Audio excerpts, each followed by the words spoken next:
अस्सलाम वालेकुम, मैं हूं शाहजेब खानजादा। कल सुबह 10 बजे कौमी असम्बली का इफ्तिताही इजलास होने जा रहा है, जिसमें 9 मुंतखब अरकान असम्बली हल्फ उठाएंगे और फिर हुकूमत साजी का अमल आगे बढ़ेगा। लेकिन इलेक्शन कमीशन ने अभी तक सुन्नी इत्तेहाद काउंसिल की मखसूस नशिस्तों का फैसला नहीं सुनाया, जो आज ही महफूज किया गया है। इस दौरान आज इत्तेहादी जमातों का मुशावरती इजलास हुआ है, जिसके एलामिया के मुताबिक स्पीकर कौमी असम्बली के लिए नून लीग के अयाज सादिक और डिप्टी स्पीकर के लिए पीपल्स पार्टी के गुलाम मुस्तफा शाह को उम्मीदवार नामजद किया गया है। मगर दूसरी तरफ इलेक्शन में मुबैना धांधली के खिलाफ तहरीक इंसाफ ने जहां आज 2 मार्च को मुल्क गिर एहतजाज का ऐलान कर दिया है, तो वहीं इमरान खान ने आज ही IMF को खत भी लिख दिया है। यह खत इमरान खान के तर्जुमान रऊफ हसन की जानिब से IMF की मैनेजिंग डायरेक्टर को लिखा गया है, जिसके मुताबिक यह खत इमरान खान की हिदायत के तहत IMF को भेजा जा रहा है। इब्तिदा में ही इस बात की वजाहत की जाती है कि तहरीक इंसाफ रियासत पाकिस्तान के लिए IMF की किसी भी सहूलत की राह में रुकावट नहीं बनना चाहती, जो मुल्क की फौरी और तवील मुद्दती मुआशी बहबूद को फ़रोग़ देती हो। लेकिन यह वाज़ेह है कि ऐसी सहूलत के लिए बातचीत पाकिस्तान के अवाम के बेहतरीन मफाद में सिर्फ एक मुंतखब हुकूमत के जरिए ही की जा सकती है, जिसे पाकिस्तान के अवाम का एतमाद हासिल हो। खत के मुताबिक यहाँ PTI में हम सबको मालूम है कि IMF मेंबर मुमालिक के साथ माली मुआहिदों से पहले अच्छी गवर्नेंस, शफाफियत, रूल ऑफ लॉ और करप्ट प्रैक्टिसेस को रोकने को कितनी अहमियत देता है। खास तौर पर यहाँ पर IMF की जानिब से 1977 में गाइडेंस के तौर पर अपनाई गई ये पॉलिसी अहम है, जिसमें 2018 और 2023 में नजरसानी और इजाफा किया गया है। खत में गाइडेंस नोट के मुतालिका पैराग्राफ भी शामिल किए गए हैं। पैराग्राफ 7 के मुताबिक IMF को इस बात पर नजर रखने की जरूरत है कि आया मेंबर मुल्क मुनासिब पॉलिसियाँ बनाने और उन पर अमल दरामद करने के काबिल है। ये खास तौर पर उन ममालिक के मामले में वाज़ेह है जो IMF के ताउन से मुआशी प्रोग्राम्स पर अमल दरामद कर रहे हैं। पैराग्राफ 7 में मज़ीद लिखा है, ये IMF इंतजामिया से मुतालबा करता है कि वो देखे कि प्रोग्राम IMF की दफात और पॉलिसियों से मुताबिकत रखता है और उस पर अमल किया जाएगा। इसी तरह पॉलिसी के निफाज के इम्कानात को जांचने के लिए एक लाजमी अंसर के तौर पर रुकन मुमालिक की सियासी सूरत हाल के बारे में मालूमात हासिल करना IMF इंतजामिया के लिए जायज़ है। इसके अलावा पैराग्राफ 19 भी शामिल किया गया है, जिसके मुताबिक IMF स्टाफ इस बात की भी निशानदही कर सकता है कि वसी पैमाने पर बदउनवानी की अफवाहों के माहौल में और जहां अफवाहों का कुछ हकीकी एतबार है, वहां ऐसे खदशात को दूर करने के लिए एक आज़ाद ऑडिट ज़रूर हो सकता है। इसके अलावा खत में लिखा है कि ये एक वाज़ेह हकीकत है कि एक ऐसी हुकूमत जिसके पास जायज़ नुमाइंदगी नहीं है, जब उसको किसी मुल्क पर मुसल्लत कर दिया जाता है तो उसके पास हुकूमत करने का कोई अखलाकी जवाज़ नहीं होता, खास तौर पर टैक्स लेने के इक़दाम करने का। खत के मुताबिक 2023 में इमरान खान और IMF के नुमाइंदों के दरमियान होने वाली आखिरी बातचीत में PTI ने मुल्क में आज़ादाना और मुनसिफाना इंतखाबात की शर्त और यकीन दहानी पर IMF प्रोग्राम की हिमायत करने पर इत्तफाक किया था। इस पस मंज़र में ये बात काबिल ज़िक्र है कि पाकिस्तान में 8 फरवरी 2024 को होने वाले आम इंतखाबात, जिन पर तकरीबन 50 अरब रुपए या 180 मिलियन डॉलर्स के अवामी अखराजात हुए हैं, उनमें बड़े पैमाने पर मुदाखलत और वोटों की गिनती और उनको जमा करने में फ्रॉड हुआ है। यह मुदाखलत और फ्रॉड इतना ढिठाई के साथ हुआ है कि IMF के सबसे अहम मेंबर मुमालिक जैसा कि बरतानिया, अमरीका और यूरोपीय यूनियन में शामिल बेशतर मुमालिक ने इस मामले पर मुकम्मल और शफाफ तफ्तीश का मुतालबा किया है। खत के मुताबिक यूरोपीय यूनियन के एक मिशन ने 8 फरवरी को होने वाले आम इंतखाबात का जायजा लिया था। IMF को उस मिशन की रिपोर्ट का जायजा लेना चाहिए और इसको पाकिस्तान के अवाम तक पहुंचाना चाहिए। IMF की पॉलिसीज़ और उसूलों के पेश नज़र इसमें कोई शक नहीं कि चंद पब्लिक ऑफिस होल्डर्स की जानिब से अपने इख्तियारात का नाजायज़ इस्तेमाल करते हुए पाकिस्तान के अवाम पर अपनी पसंद और नापसंद थोपने और यूँ उनकी जानिब से मुसलसल अपना ज़ाती फ़ायदा हासिल करने को IMF ना बरकरार रखेगा, ना ही इसकी हिमायत करेगा। खत के मुताबिक सिर्फ तहरीक इंसाफ ही नहीं, बल्कि पाकिस्तान की बहुत सी सियासी जमातों और मगरबी हुकूमतों, कॉमनवेल्थ के मुबस्सिरीन, मुकामी सिविल सोसाइटी की तंजीमों और बैनुल अक़वामी मीडिया ने भी मुतालबा किया है कि 8 फरवरी के इंतखाबात और इसके बाद होने वाली मुदाखलत और इंतखाबी फ्रॉड के दावों की आज़ादाना तहकीकात होनी चाहिए। खत में मज़ीद लिखा है कि 2 हफ्तों से ज़्यादा अरसा हो गया मगर ये मुतालबात सुने नहीं जा रहे हैं, जिसका मतलब यह है कि पाकिस्तान के अवाम का हुकूमत मुंतखब करने का हक छिन जाने के हवाले से एहतसाब या कानून की हुक्मरानी का किसी को कोई खौफ नहीं है। लिहाजा हम IMF से मुतालबा करते हैं कि वो गुड गवर्नेंस के हवाले से अपने रहनुमा उसूलों पर अमल दरामद करे और साथ ही ऐसी शराइत पर अमल दरामद करे जिनको वो मालियाती सहूलत फराहम करने से पहले पूरा किया जाना चाहिए, जो पाकिस्तानी अवाम पर मजीद कर्जों का बोझ डालेंगी। खत में मजीद लिखा है कि कौमी और सूबाई असम्बलियों की कम अज़ कम 30% नशिस्तों का ऑडिट यकीनी बनाया जाए, जो महज 2 हफ्तों में मुकम्मल हो सकता है। खत के मुताबिक हम IMF से तफ्तीशी एजेंसी का किरदार अपनाने का मुतालबा नहीं करते। पाकिस्तान में कम अज कम 2 मकामी तंजीमें हैं जिनमें free and fair election network यानी फाफेन और पटन शामिल हैं, जिन्होंने आम इंतखाबात 2024 के ऑडिट के लिए जामे तरीक़ाकार तजवीज़ किया है, जो कि कुछ तरामीम के साथ तमाम स्टेक होल्डर्स के इत्मीनान के लिए मकामी तौर पर नाफिज किए जा सकते हैं। खत के मुताबिक IMF का ऐसा किरदार पाकिस्तान और इसके अवाम के लिए एक अजीम खिदमत होगा और ये मुल्क में पायदार खुशहाली, तरक्की और मुआशी इस्तेहकाम का मरकज़ बन सकता है। खत के आखिर में बानी चेयरमैन के तर्जुमान के तौर पर रऊफ हसन का नाम लिखा हुआ है। कल कौमी असम्बली के इफ्तिताई इजलास से पहले इमरान खान ने IMF को खत भिजवा दिया है, जिसमें पाकिस्तान की मुआशी मुश्किलात के हल के लिए सिर्फ मुंतखब हुकूमत के साथ बात करने की दरख्वास्त की है। लेकिन इससे पहले आज नवाज शरीफ ने नून लीग की पार्लिमानी पार्टी के इजलास से खिताब करते हुए कहा कि यकीन है कि पाकिस्तान 1.5-2 साल में मुश्किलात से बाहर निकल जाएगा। इन हालात में शहबाज शरीफ बेहतरीन इंतखाब है। 1.5-2 साल ज़रा मुझे महसूस होता है कि मुश्किल के होंगे। इस मुश्किल में हमने बिल्कुल इस तरह से रहना है जी, एक होकर अपने मुखालफिन का भरपूर मुकाबला करना है और इंशाल्लाह मुझे बहुत यकीन है कि पाकिस्तान अगले 1.5-2 साल में इन मुश्किलात से बाहर निकल जाएगा। ये 1.5-2 साल डिफिकल्ट होंगे, जिसमें डिफिकल्ट फैसले भी करने पड़ेंगे आपको, लेकिन इंशाल्लाह आप उसके बाद यकीनन अल्लाह के फजल करम से निकलेंगे।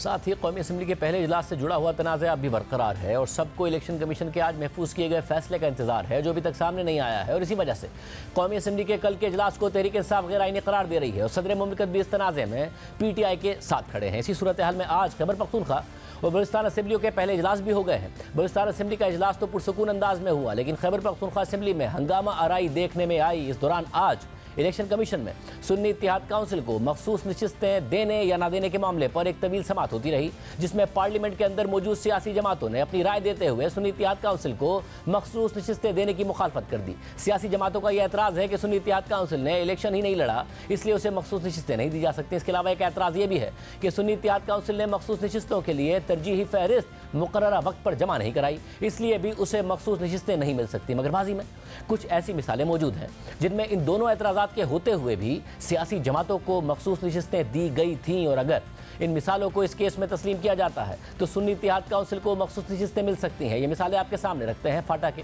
खैबर पख्तूनख्वा में जम होने के बाद जुलाई 2019 में उन इजला में सूबाई असम्बली की नशिस्तों के लिए इंतखाबात हुए, जिनमें 7 आज़ाद अराकीन भी मुंतखब हुए, जिनमें से 3 आज़ाद अराकीन ने हैरानकुन तौर पर बलूचिस्तान अवामी पार्टी में शमूलियत इख्तियार कर ली, जिसकी खैबर पख्तूनख्वा असम्बली में कोई नशिस्त ही नहीं थी और उसने इलेक्शन भी नहीं लड़ा था। साथ ही बाप पार्टी ने मखसूस नशिस्तों के लिए तरजीही लिस्ट भी जमा नहीं कराई थी, मगर इसके बावजूद उन 3 अराकीन की वजह से बलूचिस्तान अवामी पार्टी को खवातीन एक मखसूस नशिस्त दे दी गई, जिसके बाद खैबर पख्तूनख्वा असेंबली में बाप पार्टी की 4 नशिस्तें हो गई थी।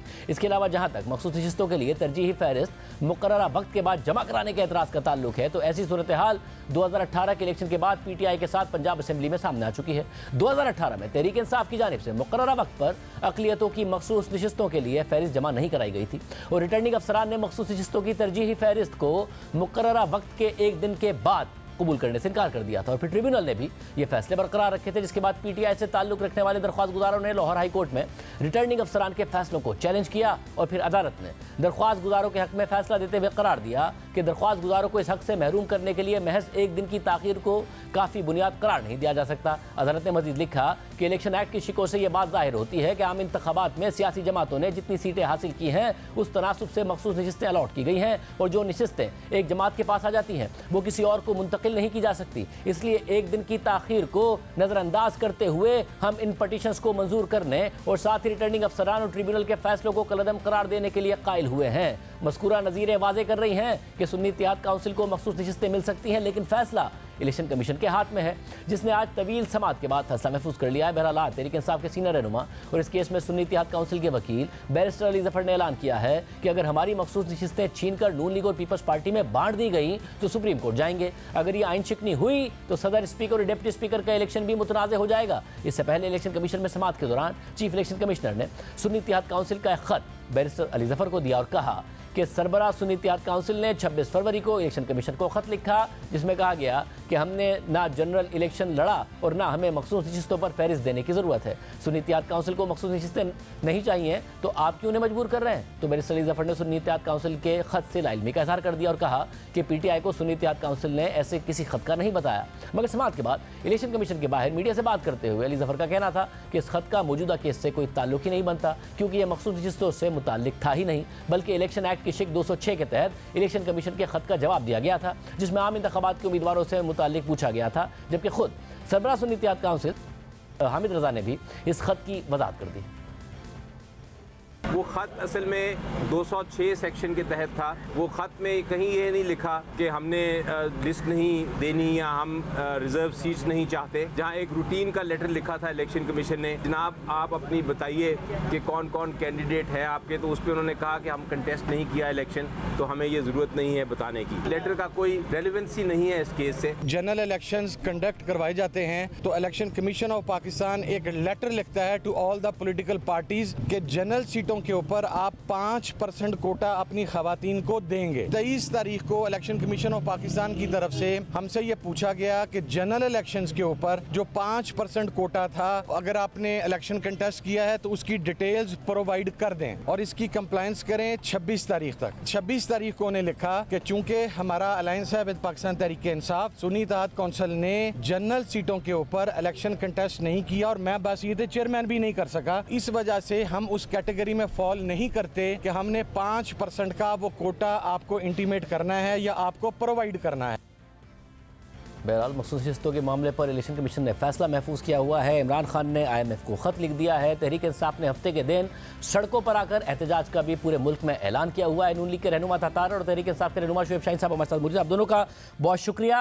अच्छा तारड़ साहब, आप लोग हुकूमत तो बनाने जा रहे हैं, नवाज शरीफ साहब ने आज कहा 1.5-2 साल मुश्किल है, IMF को खत लिख दिया इमरान खान साहब ने, हफ्ते को सड़कों पर होगी पाकिस्तान तहरीक इंसाफ, असेंबली में भी आपको टफ टाइम देगी, आप लोग तैयार हैं? ये 1.5-2 साल का ही मामला है कि हालात ठीक हो जाएंगे? 1.5-2 साल में आपकी हुकूमत ही नहीं मर जाएगी? शाहजेब साहब, बड़ी वक्त की सितम ज़रीफ़ी कह लें या ये कह लें कि इमरान खान साहब के मुंह से जो लफ्ज़ अदा हुए हैं उनकी ज़िंदगी में उन्होंने उन पे वापस ज़रूर जाना है और यू टर्न ज़रूर लेना है। ये वही, अगर मेरी याददाश्त ठीक है तो ये वही IMF है ना जिसके पास, जिसको तड़ियाँ लगाते थे, कहते थे मैं खुदकुशी कर लूँगा, मैं IMF के पास नहीं जाऊँगा। और आज पाकिस्तान में आम इंतखाबात के मामले पर जिससे IMF का दूर दूर तक ना कोई वास्ता है ना कोई ताल्लुक है, उसकी मदद तलब की जा रही है। तो ऐसी क्या जरूरत पड़ गई कि जिस IMF के पास जाने से बेहतर आप खुदकुशी को तरजीह देते थे, आज आप उसकी मदद मांग रहे हैं और कह रहे हैं कि इलेक्शन का ऑडिट IMF करे, जो कि उसका काम नहीं है। ये वही रविश है कि मुल्क की मईशत को तबाह करो, जमहूरियत को डीरेल करो और मुल्क में गैर यकीनी सूरत हाल पैदा करके तबाही और बर्बादी फैला दो। 9 मई को भी ये किया, इनकी रविश है। और वो जो इनकी टेलीफोन कॉल्स ट्रेस हुई थी जिसके अंदर शौकत तरीन साहब पंजाब के वजीर खजाना और खैबर पख्तूनख्वा के वजीर खजाना IMF को लेटर लिखने के लिए बात कर रहे थे और मुल्क को डिफॉल्ट करवाना चाहते थे, ये तो ख्वाहिश का इजहार कर चुके हैं। इन्होंने कई मरतबा कहा कि हमारी बड़ी ख्वाहिश है कि श्रीलंका वाले हालात पाकिस्तान में पैदा हो जाएं और पाकिस्तान भी श्रीलंका की तरह डिफॉल्ट करे और यहाँ पे हालात खराब हों। तो जब आप इक़्तिदार से बाहर गए हैं, अपनी अना की खातिर, अपने मफाद की खातिर आप रियासत को नुकसान पहुंचाते हैं, आप कौमी मफाद को नुकसान पहुंचाते हैं। और ये IMF का लेटर किस हैसियत में लिखा? क्या उसमें लिखा है कि मैं करप्शन के केसेस में कैद हूं, मेरे पे 190 मिलियन पाउंड का करप्शन का केस है, मेरे ऊपर तोशाखाना की करप्शन का केस है, मेरे ऊपर कई करप्शन के केसेस हैं? लिखना था ना उस लेटर के अंदर। मैं शेब शाहीन साहब, ये जो बहुत सारे यू टर्न है, इमरान खान साहब 2018 से पहले कहते थे खुदकुशी कर लूंगा, IMF के पास नहीं जाऊंगा, हुकूमत में आए कह रहे थे नहीं जाऊंगा, फिर गए और बाद में कहा कि जल्दी जाना चाहिए था, मेरी बहुत बड़ी गलती थी कि देर से गया। मगर जब हुकूमत जा रही थी तो IMF का प्रोग्राम डीरेल कर गए, अमेरिका पे साजिश का इल्जाम लगा गए। IMF में सबसे ज्यादा स्टेक अमेरिका का है, उसी से कह रहे हैं कि जी ये सारा का सारा मामला कराए। कैसे होगा ये मामला? देखें, पहले तो मैं इस पे इख्तलाफ कर लूं कि अमेरिका पे एतराज लगा गए या साइफर का जो मामला आया, साइफर आज भी मौजूद है, बनाए ना कमीशन, ये शहबाज शरीफ ने जब कहा था पार्लियामेंट पे खड़े होकर के उसमें धमकी आमेज गुफ्तगू थी, हम हाई पावर्ड कमीशन बनाएंगे, तो क्यों नहीं बनाया? इसलिए कि खुद इनकी ताने बाने मिलते थे। आज भी साइफर मौजूद है, बनाए कमीशन, इसमें तो किसी को कोई एतराज नहीं है। मतलब जब इमरान खान साहब भी साइफर आने के बाद हुकूमत में रहे, उन्होंने भी नहीं बनाया था कमीशन, और सुप्रीम कोर्ट ने 5 रुकनी बेंच ने जो फैसला दिया जिसमें जस्टिस बंदियाल, जस्टिस इजाजुल हसन भी शामिल थे और जस्टिस मुनीब अख्तर भी, उन्होंने भी कहा कि कोई ऐसी एविडेंस नहीं दी गई। शाहजेब साहब, उन्होंने ये कहा कमीशन नहीं बनाया। कमीशन क्यों नहीं बना? इनका इक़्तिदार चला गया था। कमीशन इन्होंने बनाया था जनरल रिटायर्ड तारिक की सरबराही में, और उसके बाद उसने माजरत कर ली थी। सब इसलिए प्रेशर पे या क्यों माजरत कर ली, बात की बात है। मतलब उन्होंने तो पहले फेसबुक पे लिख दिया था कि 3 स्टूजेस हैं जिन्होंने ये सारा के सारी साजिश की अमेरिका के साथ मिलकर, फिर इमरान खान साहब ने बनाया, वो भी मुकर गए। सुन लेना सर, सुन लें।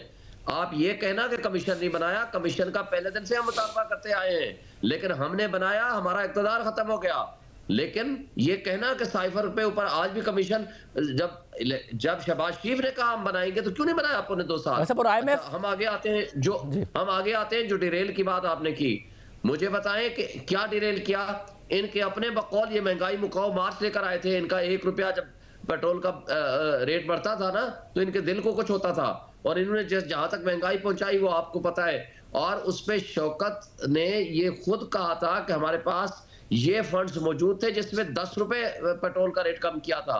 ये शौकत अली साहब ये उन्होंने कहा था, बात सुने, शौकत अली साहब ने कहा था, मगर आईएमएफ ने खुद जो कहा था, जिस आईएमएफ को आपने खत लिखा है, उसने खुद ने कहा था कि आप लोग डीरेल कर गए प्रोग्राम।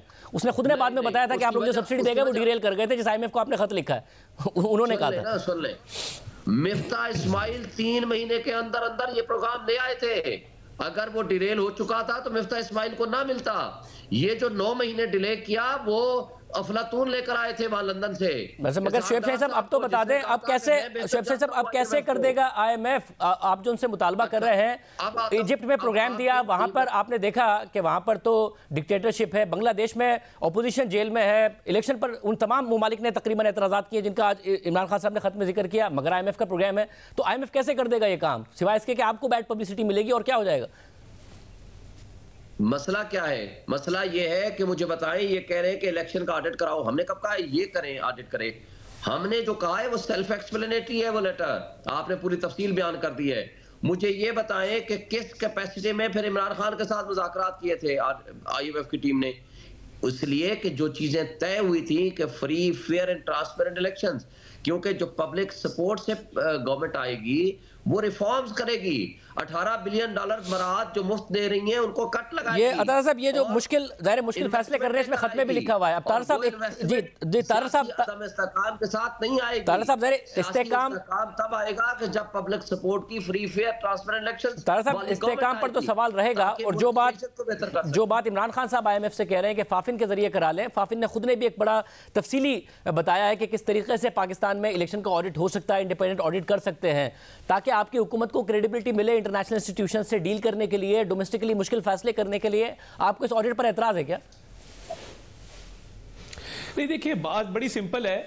ये डबल स्टैंडर्ड नहीं चल सकता, दोहरा मेयार नहीं चल सकता। आप केपीके में जीत गए और आपकी मेजॉरिटी है वहां पे, तो वहां पे धांधली नहीं हुई।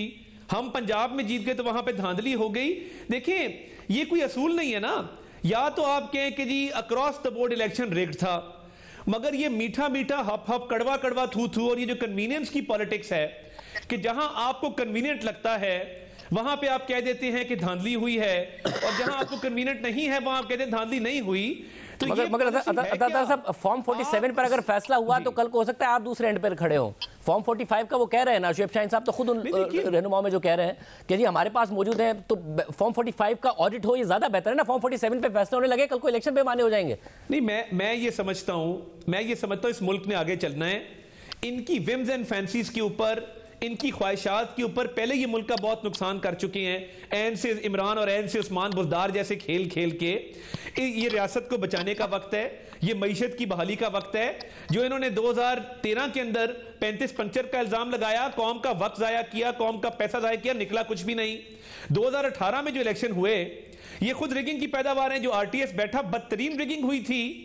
अब तो एक देखें, हर जमात को मैंडेट मिला है, हर जमात का मैंडेट क्लियर है। अब इनकी एक्सपेक्टेशन थी 180 सीटों की, ये बार बार 180 सीटें जो ये राग अलाप रहे हैं, इसके पीछे हकीकत कोई नहीं है। शिवसेना साहब, आपको लग रहा है कि कुछ, शिवसेना साहब आपको लग रहा है कुछ हो पाएगा, या आप सड़कों पर आए या फिर IMF को खत लिखें या केसेस लड़ते रहे, होना कुछ नहीं है? जैसे आपके ऊपर भी एतराज करते थे और आप लोग भी जब तक आपके मामला ठीक रहे, अपना टाइम आप लोगों ने निकाल लिया उस वक्त तहरीक इंसाफ ने, तो ये भी निकाल लेंगे। देखिए शाहजेब साहब, पहली बात तो यह है कि मुझे बताएं 2018 में कितने ये फॉर्म 45 लेकर आए थे, कितने निसार चीमा ने आकर कहा था कि मुझे ऑफर की गई, लेकिन मेरी गैरत ने गवारा नहीं किया कि हम एक तरफ वोट को इज्जत दो की बात करते हैं, दूसरी तरफ हम इस तरीके से मैंडेट चुरा लें किसी का।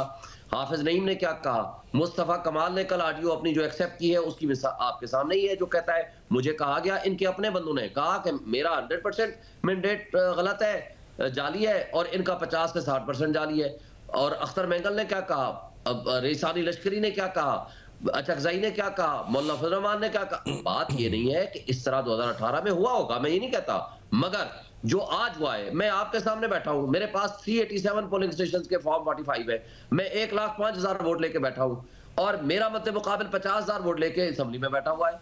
और न सिर्फ ये, बल्कि पूरे फॉर्म 45 सारा रिकॉर्ड वेबसाइट पे डालना होता है। इलेक्शन कमीशन ने 14 दिन के अंदर, ये सेक्शन 95 है, आज 20 दिन होने के बावजूद आरओ के पास और इलेक्शन कमिश्नर के पास हम रुल रहे हैं कि हमें रिकॉर्ड दे दो ताकि हम कोई पिटीशन बनाएं। ये तार साहब ये इस बात को तस्लीम कर रहे हैं वो कि 2018 में हुआ होगा, मगर जो इस दफा हुआ है वो कह रहे हैं वो इस मैग्नीट्यूड का है कि ये आपको स्टेबल होने नहीं देगा, आपको गवर्नमेंट इस तरीके से चलने नहीं देगा। इतनी बड़ी कंट्रोवर्सी है कि 2018 से इसका मुकाबला नहीं है।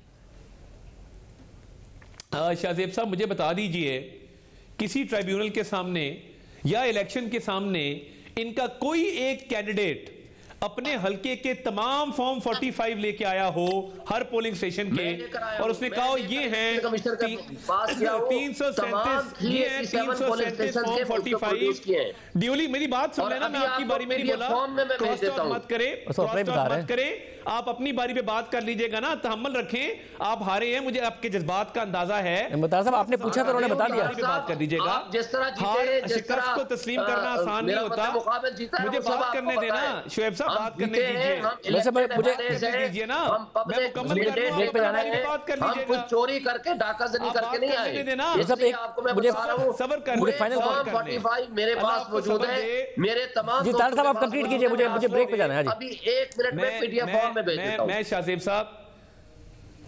साहब मैं सिर्फ ये गुजारिश कर रहा हूं कि सबूत के तौर पे वो फॉर्म 45 तमाम form 45 duly stamped, duly signed by the presiding officer, वो ये जमा कराए ना इलेक्शन कमीशन में, क्यों नहीं कराते हैं? हमने जमा कराया है, जाते हैं, जमा कराया, इनके पास एविडेंस नहीं है। ये तो शिवसेना साहब अगर जमा कराए तो फैसला आ जाएगा आपके हक में? शिफा दे, अल्लाह आपको हौसला दे, सब्र दे। इलेक्शन कमिशन का आ जाएगा, जिस इलेक्शन कमीशन ने आज तक हमारी सीटों में फैसला नहीं किया, ट्रिब्यूनल्स को जज हेड कर रहे होंगे ना, देखे बगैर डिसमिस कर दी अदालतों के अंदर। इलेक्शन कमीशन ने हाई कोर्ट ने उनको भेजा, एक दिन में उनको देखे बगैर डिसमिस कर दी। अच्छा, बहुत शुक्रिया दोनों की गुफ्तगू आपने सुनी। प्रोग्राम में ब्रेक शामिल करते हैं। एक और कंट्रोवर्सी MQM के हवाले से पैदा हुई है जिसका शिवसेना साहब जिक्र भी कर रहे हैं। खालिद मुगल सिद्दीकी साहब हमारे साथ मौजूद होंगे ब्रेक के बाद।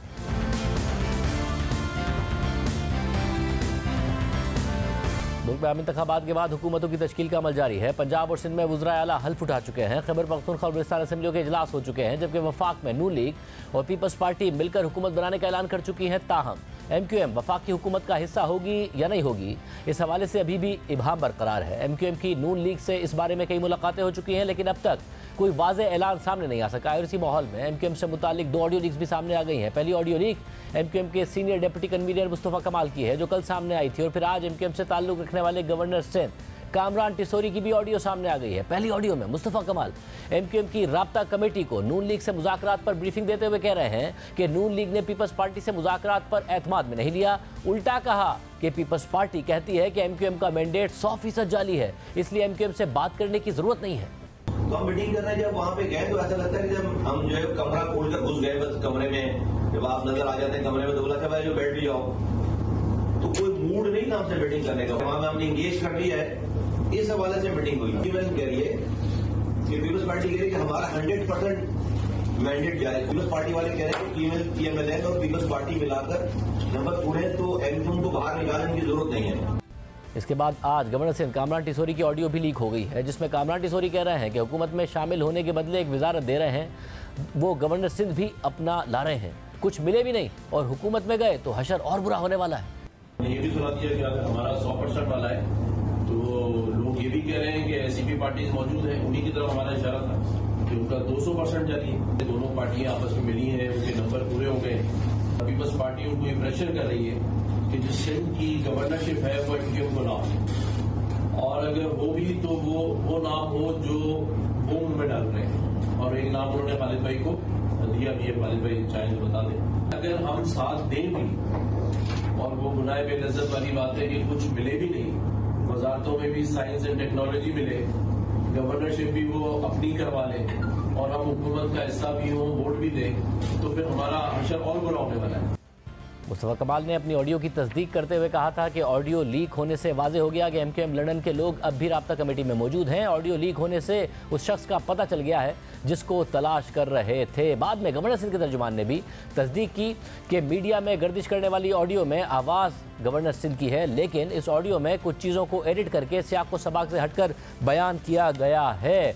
Senior deputy convener MQM Mustafa कमाल इस बारे में तफसील बता चुके हैं। यानी मुस्तफा कमाल और कामरान टिसोरी दोनों अपनी अपनी ऑडियोज़ की तस्दीक कर रहे हैं, जिससे ये बात साबित हो रही है कि एमक्यूएम को हुकूमत में शामिल करने के हवाले से नून लीग और पीपल्स पार्टी ने सर्द महरी का रवैया अपनाया हुआ है और एमक्यूएम कराची और हैदराबाद से 17 नशिस्तें जीतने के बावजूद ऑपोजिशन में बैठेगी या हुकूमत में जाएगी। हमारे साथ मौजूद है सरबराह एमक्यूएम पाकिस्तान डॉक्टर खालिद मकबूल सिद्दीकी साहब। खालिद मकबूल सिद्दीकी साहब, बहुत शुक्रिया हमें शो में ज्वाइन करने के लिए। खालिद साहब, बताइएगा कि क्या एग्जैक्टली आप लोगों की स्ट्रैटेजी है? वाज़ेह नज़र आ रहा है दोनों की ऑडियो लीक से कि काफ़ी सर्द महरी का सामना है, ना कोई अच्छा वेलकमिंग एटीट्यूड, ना पीपल्स पार्टी आपका मैंडेट तस्लीम कर रही है, ना उन्हें ज़रूरत है उन दोनों को आपकी हुकूमत में।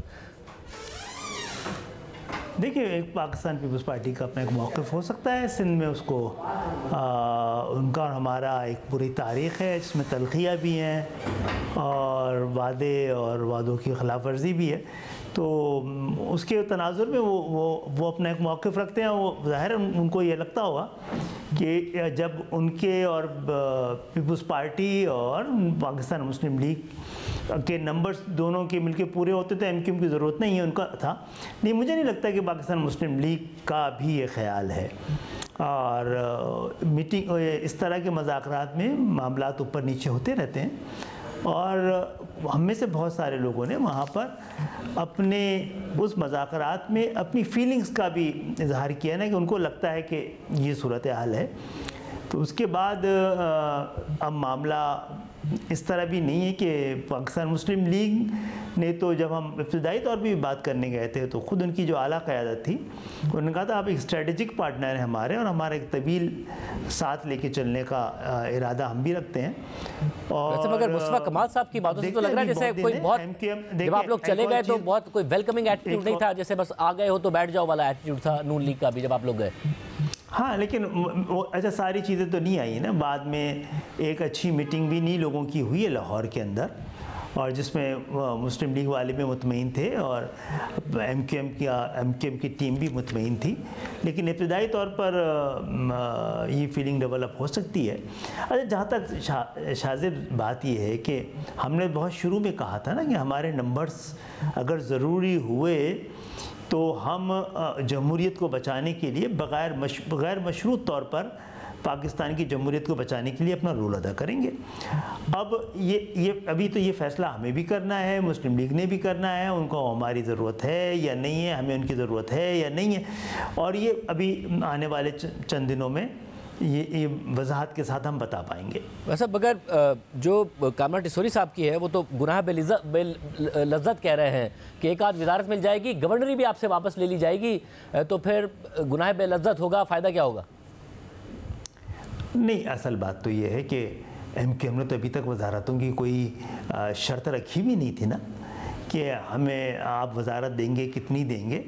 जब ये बात आगे बढ़ती है ताउन की तो फिर क्या स्ट्रक्चर बनता है, इस पर ये बात होती है। हम ये बता सकते हैं कि भाई हम कौन सी वजारतों को चलाने का तजर्बा रखते हैं या कौन सी वजारतें जो वहाँ से हम जीते हैं वहाँ के लोगों के मसाइल से रेलेवेंसी है उसकी। तो ये भी बड़े इब्तदाई मुज़ाकरात में ये होता है देर से शुरू हुए हों हमारे दरमियान, एक बड़े गैप से शुरू हुए हों, लेकिन इब्तिदाई मुज़ाकरात ही हुए थे, इसको भी शेप अप होना है। मुझे तो उम्मीद है MQM बड़ी पॉजिटिव है, हुकूमत में शामिल होने की बात नहीं कर रहा मैं, हुकूमत का साथ देने के लिए, जमहूरियत को बचाने के लिए, पाकिस्तान के इस्तेहकाम के लिए, पाकिस्तान की तरक्की के लिए और आगे बढ़ के चलने के लिए। उसमें कितनी वजारतें गुन्ना बिल लज्जत जनाब, इन वजारतों के लिए तो हम नहीं जाते। हाँ, ये बड़ा ज़रूरी है कि जब आप गवर्नमेंट हुकूमतों का हिस्सा बनते हैं तो आपका जो वोटर होता है वो आपसे तवक्कुआत रखता है। तो हमें फिर देखना होता है कि हम सिर्फ जमहूरियत को बचाने के लिए हुकूमतों में, पहले भी 2013 में हम 24 लोग थे, हमने वज़ीर आज़म के लिए भी वोट दिया पाकिस्तान मुस्लिम लीग को, और हमने उनके स्पीकर के लिए भी वोट दिया, तो उनके नंबर्स पूरे थे, तो हमने अपोजिशन में हम बैठे रहे और तामीरी तनकीद भी करते रहे, और जहाँ जहाँ ज़रूरत पड़ती रही। तो आने वाले वक्त में हमारा रवैया क्या होगा, हमें उम्मीद है कि पॉजिटिव। यानी कि आपने अभी ये डिसाइड नहीं किया कि लीग की अक्सरियत आप हुकूमत में जाएंगे नहीं जाएंगे, ये डिसाइड नहीं किया, मगर ये डिसाइड कर लिया है कि वज़ीर आज़म को वोट दे देंगे। अभी तो मुज़ाकरात चल रहे हैं ना, अभी तो मुज़ाकरात चल रहे हैं ना, तो शक्ल बन जाएगी। ना हम ज़बरदस्ती जाना चाहते हैं, ना वो उनकी तरफ से कोई इनकार आया है। तो मेरा नहीं ख्याल कि इस वक्त पाकिस्तान में जो सूरत हाल है उसमें सिर्फ अंदाज़ों से हम ऐसी गलतफहमियाँ पैदा कर दें जिससे कि मुश्किलात हों फिर जमहूरियत को। मैं तो बड़ा पुरुमीद हूँ, कोई ऐसा रास्ता निकलेगा, रास्ता जो है ताउन का होना चाहिए, वो काबीना से गुजर के जाना बड़ा ज़रूरी नहीं है उस ताउन को। वैसा मगर ऐसा लग रहा है कि जो पीपल्स पार्टी है वो आपका मैंडेट नहीं मान रही है, और जो नून लीग है वो ना सिर्फ आपको ऐसा लग रहा है कि कोलिशन में नहीं लाना चाह रही है, उन्हें लग रहा है कि जो है ज़रूरत नहीं है आपकी, तो फिर ऐसे में क्या बार्गेनिंग पोजीशन है आपके पास? MQM ने 2013 में तो 19 सीटें जीती थी ना, अब 17 जीती हैं। 2018 में तो इलेक्शन में जो वोट पड़े थे वो काउंट ही नहीं हुए थे। पाकिस्तान पीपल्स पार्टी को 2 या 3 सीटों से ज़्यादा, या 1 सीट या 2 सीट या 3 सीटों से ज़्यादा मिली ही नहीं थी कराची में अब के लिए। वो सवाल है, कराची में आपने 15 साल के इक़्तिदार के ज़रिए जो आपने अपना इन्फ्लुएंस और अपनी जड़ें मजबूत किए, वो आपका मैंडेट, कराची का मैंडेट आपका मैंडेट नहीं है जो रिफ्लेक्ट हो रहा है 7 सीटों का, वो गलत मैंडेट है। हमारा मैंडेट तो रहा है, और ये 30-35 साल से रहा, अचानक तो नहीं मिला कि अचानक हम जीत गए हों। तो लेकिन हर सियासी जमात को ये हक़ है कि दूसरे के मैंडेट के ऊपर सवाल उठाए, लेकिन मैं समझता हूँ कि ये कोई अच्छी और तामीरी और सेहतमंदाना रवैया नहीं है। और खान साहब, आपको क्या ये बताया गया उनकी तरफ से कि गवर्नर कौन होंगे, क्योंकि इसका इख्तियार पीपल्स पार्टी ने नून लीग को दिया गया? नून लीग तो होंगे टिसोरी साहब या नहीं होंगे? नून लीग अपना गवर्नर लगाने जा रही है। नून लीग ये अब ये नून लीग एक्चुअली नून लीग ने तय करना है ना, हमने तो अभी इस पर कोई बात भी नहीं की है सच के गवर्नर चाहिए हमें या हमें वजारतें चाहिए, हमने तो बात ही नहीं की है। और क्योंकि MQM के गवर्नर यहाँ मौजूद थे तो इसलिए भी सवाल नहीं उठता था। तो हो सकता है पीपल्स पार्टी चाहती हो कि मखासमत का एक जो दौर है उसकी वजह से, किसी वजह से भी, मैं कि भाई MQM का गवर्नर नहीं होना चाहिए, उनकी राय, पाकिस्तान मुस्लिम लीग नून की भी राय में मालूम हो जाएगी, फिर हम तय कर लेंगे। अच्छा, मगर नून लीग के पास ना गवर्नर का मुतालबा मशरूत है, ना हमारी तरफ से गवर्नर का कोई मुतालबा मशरूत है, ना वजारतों का कोई मुतालबा मशरूत है ताउन के लिए। मुस्तफा कमाल साहब ने स्टेटमेंट दिया था कि कामरान टिसोरी अच्छा काम कर रहे हैं, उन्हें गवर्नर रहना चाहिए। सही, ये राय हम सब की हो सकती है ना, तो लेकिन इसको मशरूत बनाना अलग चीज़ है। बहुत शुक्रिया। खालिद मकबूल सिद्दीकी साहब हमारे साथ मौजूद थे। प्रोग्राम ब्रेक शामिल करते हैं और हम पर बात करेंगे। बलोच तलबा बाजियाबी केस में अदालत की जानिब से तीसरी बार तलब किए जाने पर आज बिलाखिर निगरान वज़ीर आज़म अनवारुल हक काकड़ इस्लामाबाद हाईकोर्ट के सामने पेश हो गए। उनके साथ अटॉर्नी जनरल और निगरां वज़ीर दाखिला गौहर एजाज भी कमरा अदालत में मौजूद थे। जस्टिस मोहसिन अख्तर कियानी ने समाअत के आगाज़ में रिमार्क्स दिए कि पुरानी लिस्ट के अलावा भी नए लोग गायब हैं, जिस पर अटॉर्नी जनरल ने जवाब दिया कि पुराने 12 में से 8 लोग गायब हैं, जिनमें अभी 3 रहते हैं। 9 अफराद महकमा इंसदाद दहशतगर्दी की हिरासत में थे। 4 अफराद की बाजियाबी से मुताल्लिक हमें मजीद वक्त दरकार है। 26 अफराद लापता थे, जिनमें से 2 अफराद अफगानिस्तान में हैं, जिस पर अदालत ने दरख्वास्त गुजार की वकील ईमान मजारी को हिदायत दी कि आपकी लिस्ट के मुताबिक इन्होंने जो कहा है वो आप काउंटर चेक कर लें। जिसके बाद जस्टिस मोहसिन अख्तर कियानी ने निगरां वज़ीर आज़म से मुकालमा करते हुए कहा कि आपने रिकॉर्ड देखा होगा कि कितने लोग गायब हैं। क्या आपने रिकॉर्ड देखा है कि आज 26वीं समाअत है, हम सिर्फ बलोच तलबा की हद तक केस देख रहे हैं। केस चला है तो कुछ लोग घर आ गए। इदारे कानून से बालातर नहीं है। आपने अदालत में पेश होकर साबित किया कि आप भी कानून को जवाबदेह हैं। जैसे मोहसिन अख्तर कियानी ने रिमार्क्स दिए कि पूरे पाकिस्तान में तलबा को उठाया जा रहा है। रिपोर्ट्स के मुताबिक कुछ लोग अफगानिस्तान जा रहे हैं, कुछ TDP को ज्वाइन कर रहे हैं। 9 अफराद को CDD ने उठा लिया। अदालती हुक्म पर कुछ लोग बाहर आ गए हैं। एजेंसियों ने लापता अफराद को क्लियर करके बाहर कर दिया है। मुल्क के इदारे इन तमाम मामलात के जवाबदेह हैं। जैसे मोहसिन अख्तर कियानी ने मजीद रिमार्क्स दिए कि लोगों का मौक़िफ़ यह है कि एजेंसी या इदारे जिसको भी गिरफ्तार करें तो उन्हें अदालत के सामने पेश करें, लेकिन जब जबरी गुमशुदगियों की बात हो रही हो तो उनके असरात मुख्तलिफ होते हैं। इस दौरान निगरां वज़ीर आज़म ने कहा कि हम तमाम लोग आइन के अंदर रहकर जवाबदेह भी हैं और काम भी कर रहे हैं। अदालत ने हमें बुलाया और हम हाजिर हो गए। मेरा बलूचिस्तान से ताल्लुक़ है तो वहाँ के हालात का मुझे बखूबी अंदाज़ा है। बलूचिस्तान में हमें मुसल्लह जिद्दोजहद का सामना है। नॉन स्टेट एक्टर्स भी इंसानी हुकूक की खिलाफवर्जी कर रहे हैं। नॉन स्टेट एक्टर्स कलदम TTP हो या कोई भी हो, वो इंसानी हुकूक की खिलाफवर्जी कर रहे हैं। मुसल्लह जिद्दोजहद की ना मैं, ना अटॉर्नी जनरल, ना अदालत और ना ही ईमान मजारी साहिबा इजाज़त दे सकती हैं। बलूचिस्तान हाई कोर्ट के चीफ जस्टिस ने नॉन स्टेट एक्टर्स पर रिपोर्ट तैयार कर ली थी, मगर साबिक चीफ जस्टिस जब रिटायर हो गए तो उनको कत्ल कर दिया गया कि हमारा चेहरा क्यों दिखाया गया है। निगरां वज़ीर आज़म अनवारुल हक काकड़ ने मजीद कहा कि हमने इनकी मिन्नत समाजत की कि लापता अफराद से मुताल्लिक हमें नाम फराहम करें।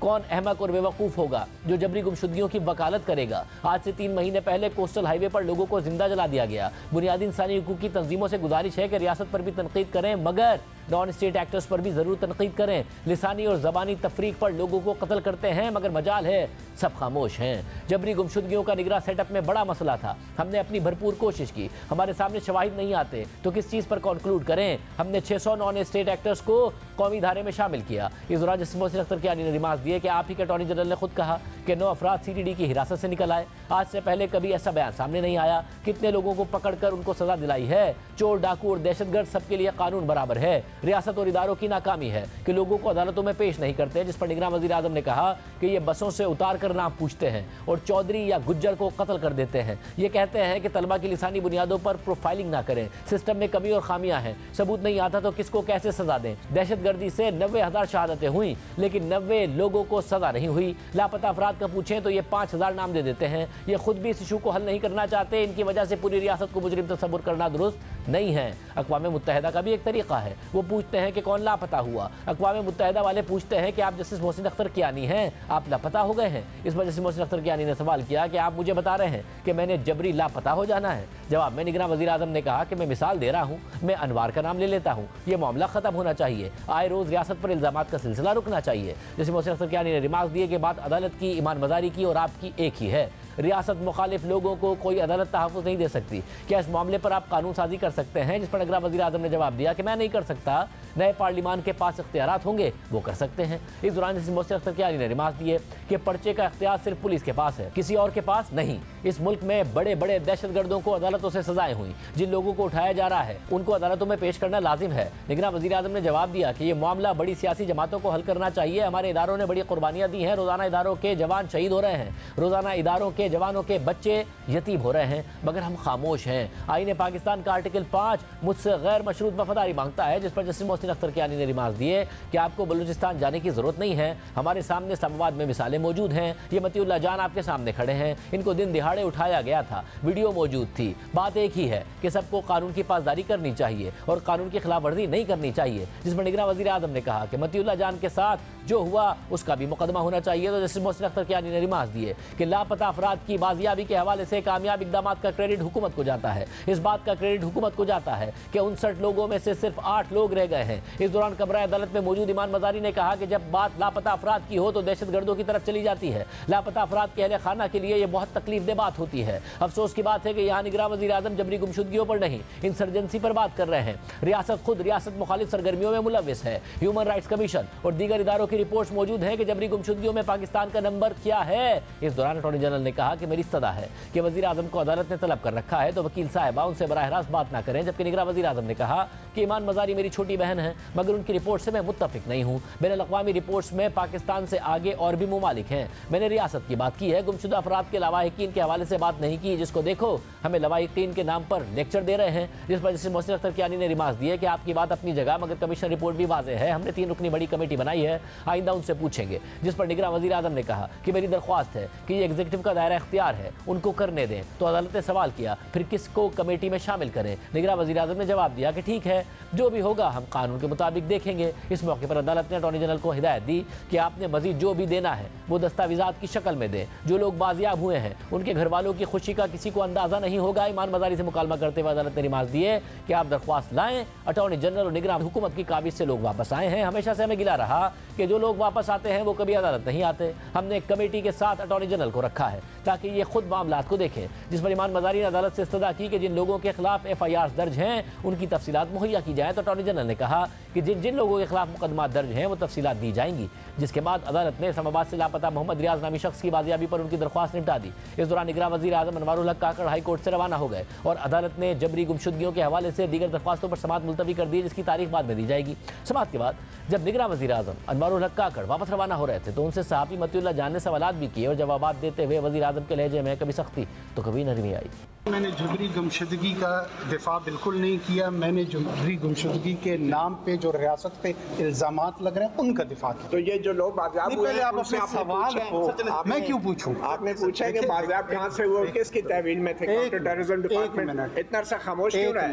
एक मिनट, ये आप फिर उसी इल्ज़ाम को दोहराने की कोशिश करते हैं। आप पहले अपने सवालात को जब आप फ्रेम करते हैं उसको भी सोचा सर, आपसे पूछ के तो सवाल नहीं फ्रेम करने। आप ये बताएं ये बंदे किधर थे, किसकी तहवील में थे, अदालत को पहले क्यों छुपाया गया था? जब मैं गुफ्तगू करने की कोशिश करता हूँ ना, आप लड़ने की कोशिश करते हैं। हम आपको अर्ज ये कर रहे हैं कि ये इल्ज़ाम है और आप इस इल्ज़ाम को इल्हामी CTD के पास से ये लोग उन्होंने पहले क्यों नहीं बताया? आप इस इल्ज़ाम को इल्हामी हैसियत देना चाहते हैं, हम नहीं देना। CTD के पास नहीं चाहिए। हम करेंगे इंक्वायर, जब इंक्वायर कर लेंगे कंक्लूड कर लेंगे बता देंगे। आज के प्रोग्राम में इतना ही। अल्लाह हाफ़िज़।